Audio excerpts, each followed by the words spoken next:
भारतीय महिला cricket team ने T20 ब्लाइंड वर्ल्ड कप जीतकर देश का नाम रोशन किया है। इस ऐतिहासिक जीत में मध्य प्रदेश के 3 महिला खिलाड़ियों की भी अहम भूमिका रही।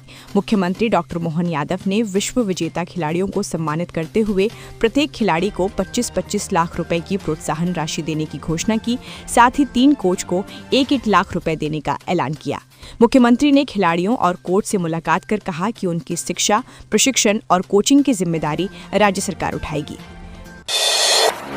कांग्रेस प्रदेश अध्यक्ष जीतू पटवारी ने कहा है कि वर्तमान सरकार से प्रदेश का कोई भी वर्ग संतुष्ट नहीं है। उन्होंने आरोप लगाया कि प्रदेश में भ्रष्टाचार बढ़ रहा है और उद्योगों के नाम पर सिर्फ पर्यटन को बढ़ावा दिया जा रहा है। पटवारी ने कहा कि प्रदेश के 50% युवा बेरोजगारी से जूझ रहे हैं और कानून व्यवस्था पूरी तरह विफल हो चुकी है। उन्होंने डबल इंजन सरकार को केवल दोहन की सरकार बताया। बीजेपी सरकार के 2 साल पूरे होने पर पत्रिका से बातचीत में उन्होंने कांग्रेस के योगदान का भी उल्लेख किया।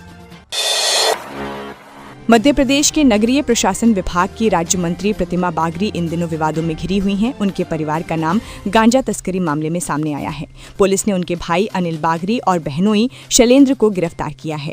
इस घटना से बीजेपी सरकार की मुश्किलें बढ़ गई हैं। कांग्रेस ने राज्य मंत्री से तत्काल इस्तीफे की मांग की है। लगातार हो रहे हमलों के बीच बीजेपी संगठन भी सक्रिय हुआ है। संगठन ने प्रतिमा बागरी से स्पष्टीकरण मांगा और उनकी भूमिका पर सवाल उठाए, जिससे उनकी राजनीतिक परेशानी बढ़ती दिख रही है। मध्य प्रदेश के पूर्व मुख्यमंत्री शिवराज सिंह चौहान की सुरक्षा बढ़ाए जाने की खबरों के बीच कांग्रेस के वरिष्ठ नेता ने उन्हें बधाई दी है। शनिवार सुबह से इस बयान का वीडियो सोशल मीडिया पर तेजी से वायरल हो रहा है। हालांकि ये बधाई असल में तंज के रूप में दी गई थी। नेता ने शिवराज समर्थकों पर निशाना साधते हुए सुरक्षा बढ़ने का कारण भी बताया। शिवराज सिंह चौहान पहले से ही जेड+ सुरक्षा घेरे में है। अतिरिक्त सुरक्षा को लेकर राजनीतिक गलियारों में नई चर्चाओं ने जोर पकड़ लिया है और अटकलें लगातार तेज हो रही हैं। मध्य प्रदेश से यात्रा करने वाले रेल यात्रियों के लिए राहत भरी खबर सामने आई है। बढ़ती यात्रियों की संख्या को देखते हुए भारतीय रेलवे ने काचीगुड़ा से मदार अजमेर के बीच स्पेशल ट्रेन चलाने का निर्णय लिया है। ये ट्रेन भोपाल रेल मंडल सहित प्रदेश के कई स्टेशनों पर रुकेगी। स्पेशल ट्रेन में स्लीपर, 3rd AC और 2nd AC कोच की सुविधा उपलब्ध होगी। ट्रेन का कुल सफर समय लगभग 39 घंटे 50 मिनट रहेगा और दूरी करीब 1625 किलोमीटर होगी। इस फैसले से मध्य प्रदेश, तेलंगाना और राजस्थान के यात्रियों को लाभ मिलेगा। मध्य प्रदेश इन दिनों कड़ाके की ठंड की चपेट में है और आने वाले दिनों में ठंड और बढ़ने की संभावना है। मौसम विभाग के अनुसार 13 दिसंबर शनिवार से तापमान में और गिरावट दर्ज की जा सकती है। उत्तर भारत की पहाड़ियों में हो रही भारी बर्फबारी का असर राज्य के कई जिलों में महसूस होगा। 25 से अधिक शहरों में न्यूनतम तापमान 10 डिग्री सेल्सियस से नीचे जाने की संभावना है। शनिवार से कई इलाकों में गलन वाली शीतलहर का प्रभाव देखने को मिलेगा, जिससे जनजीवन प्रभावित हो सकता है। मध्य प्रदेश में जबलपुर से इंदौर तक बन रही 342 किलोमीटर लंबी नई रेल लाइन परियोजना को लेकर एक परिवार ने इच्छा मृत्यु की मांग की है। सीहोर जिले की रेहटी तहसील के पीड़ित परिवार ने राज्यपाल को आवेदन सौंपा है। ये मामला इंदौर बुदनी रेल लाइन के लिए हो रहे भूमि अधिग्रहण से जुड़ा है। परिवार का कहना है कि उनकी 10.5 एकड़ जमीन का बाजार मूल्य 65 लाख रुपए प्रति एकड़ है, जबकि रेलवे ने मात्र 8,62,000 रुपए प्रति एकड़ मुआवजा दिया है। इस मामले ने प्रशासन की मुश्किलें बढ़ा दी हैं।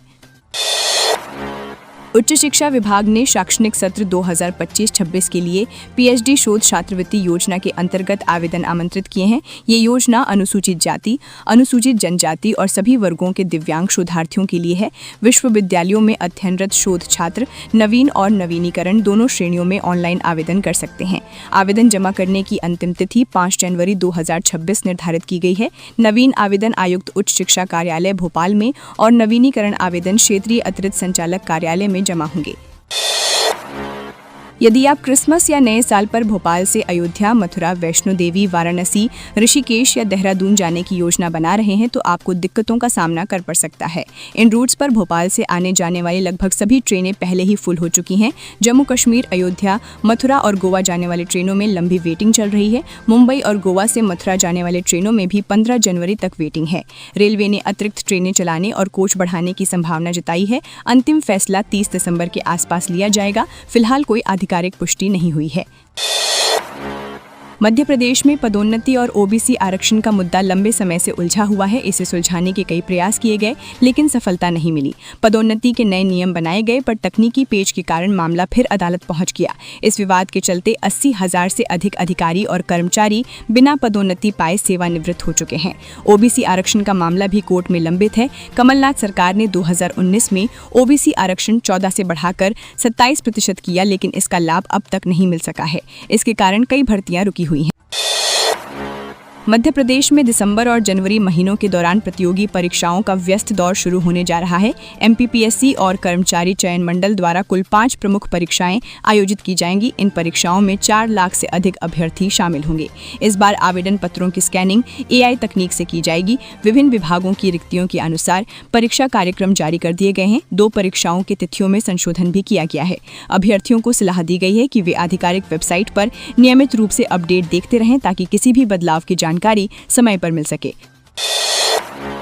मध्य प्रदेश में बिजली की मांग ने नया रिकॉर्ड बना दिया है। शुक्रवार को प्रदेश में 19,000 मेगावाट बिजली की मांग दर्ज की गई। ये अब तक की सर्वाधिक मांग है। खास बात ये रही कि इसी दौरान ऊर्जा सचिव और MP पावर मैनेजमेंट कंपनी के प्रबंध संचालक विशेष गढ़पाले शक्ति भवन में निरीक्षण कर रहे थे। उन्होंने कंट्रोल रूम में रियल टाइम डेटा पर मांग और 100% आपूर्ति को स्वयं देखा। इसके बाद उन्होंने अधिकारियों को भविष्य में मांग और बढ़ने की संभावना के लिए सतर्क रहने के निर्देश दिए। उन्होंने हर हाल में निर्बाध बिजली आपूर्ति सुनिश्चित करने के आदेश भी जारी किए। MP हाईकोर्ट की इंदौर खंडपीठ में शुक्रवार को एक महिला को पुलिस सुरक्षा में पेश किया गया। महिला ने कोर्ट में कहा कि वो याचिकाकर्ता के साथ रहना चाहती है, लेकिन उसके माता पिता ने उसे जबरन अपने पास रखा है। माता पिता ने दलील दी कि महिला की पहले शादी हो चुकी है और उसे पति के साथ रहना चाहिए। कोर्ट ने ये तर्क खारिज करते हुए कहा कि महिला 25 वर्ष की बालिग है और उसे अपनी इच्छा से जीवन जीने का पूरा अधिकार है। इसके बाद कोर्ट ने महिला की स्वतंत्रता के पक्ष में फैसला सुनाया, जिसे अहम माना जा रहा है। कड़ाके की ठंड के बावजूद इंदौर में आस्था का सैलाब उमड़ पड़ा। शुक्रवार को बाबा रणजीत की प्रभात फेरी में करीब 5 लाख श्रद्धालु शामिल हुए। हनुमान अष्टमी के अवसर पर रणजीत हनुमान मंदिर से प्रभात फेरी सुबह 5 बजे शुरू हुई। ये यात्रा द्रविड़ नगर, महू नाका, दशहरा मैदान और अन्नपूर्णा मंदिर से होकर गुजरी। दोपहर करीब 12 बजे यात्रा वापस मंदिर पहुंचकर संपन्न हुई। श्रद्धालुओं की भारी भीड़ के कारण करीब 4.5 किलोमीटर की दूरी तय करने में 7 घंटे का समय लग गया। प्रशासन द्वारा सुरक्षा के पुख्ता इंतजाम किए गए थे। मध्य प्रदेश के राजगढ़ जिले में पूर्व मंत्री प्रियव्रत सिंह का एक वीडियो सोशल मीडिया पर तेजी से वायरल हो रहा है। वीडियो में वो अपने ही कार्यकर्ता के साथ मारपीट करते नजर आ रहे हैं। ये घटना उस समय हुई जब बड़ी संख्या में कांग्रेसी कार्यकर्ता कलेक्ट्रेट परिसर का घेराव करने पहुंचे थे। गोवंश की दुर्दशा और भाजपा सरकार पर लापरवाही के आरोपों को लेकर कांग्रेस ने खिलचीपुर नाका पर कार्यक्रम आयोजित किया था। कार्यक्रम के बाद प्रदर्शन के दौरान किसी बात को लेकर विवाद बढ़ गया, जिसके बाद पूर्व मंत्री ने कार्यकर्ता पर हाथ उठा दिया। इस घटना से पार्टी की किरकिरी हो रही है।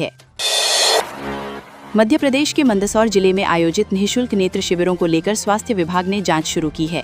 इन शिविरों में मोतियाबिंद के मरीजों के ऑपरेशन निजी अस्पतालों द्वारा किए जाते हैं। नेत्र ज्योति योजना के तहत स्वास्थ्य विभाग प्रत्येक ऑपरेशन के लिए 2,000 रुपये का भुगतान करता है। 8 महीनों में हुए 6,147 ऑपरेशनों की जाँच के लिए कमेटी गठित की गई है। जाँच पूरी होने तक स्वास्थ्य विभाग ने 1,22,94,000 रुपये के बिलों पर रोक लगा दी है। जाँच रिपोर्ट आने के बाद ही भुगतान किया जाएगा। डिजिटल युग के अनुरूप अब पोस्ट ऑफिस भी आधुनिक स्वरूप में नजर आएंगे। डाक विभाग देश के प्रमुख शैक्षणिक परिसरों में जेन ज़ी पोस्ट ऑफिस विकसित कर रहा है। इन पोस्ट ऑफिसों को युवाओं के अनुकूल, स्मार्ट और आधुनिक बनाया जा रहा है। यहाँ पारंपरिक डाकघर जैसी व्यवस्था नहीं होगी, बल्कि डिजिटल सुविधाएं उपलब्ध रहेंगी। मध्य प्रदेश में ग्वालियर स्थित सिंधिया स्कूल, फोर्ट और IIM इंदौर परिसर में ऐसे हाईटेक पोस्ट ऑफिस तैयार किए जा रहे हैं। अधिकारियों के अनुसार ये दोनों जेन ज़ी पोस्ट ऑफिस अगले महीने तक पूरी तरह तैयार हो जाएंगे और छात्रों के लिए सेवाएं शुरू कर दी जाएंगी। मध्य प्रदेश की राजधानी भोपाल के लोगों के लिए बड़ी खुशखबरी सामने आई है। लंबे इंतजार के बाद भोपाल मेट्रो अब हकीकत बनने जा रही है। पहले चरण में मेट्रो 20 दिसंबर से पटरियों पर दौड़ती नजर आएगी। इस तारीख पर शासन की आधिकारिक मुहर लग चुकी है। भोपालवासी कई वर्षों से मेट्रो परियोजना का इंतजार कर रहे थे। पहले चरण के ट्रैक पर मेट्रो संचालन शुरू होने से शहर की यातायात व्यवस्था को बड़ी राहत मिलेगी। इससे समय की बचत होगी और प्रदूषण भी कम होने की उम्मीद है। मेट्रो के शुभारंभ को लेकर तैयारियां अंतिम चरण में हैं।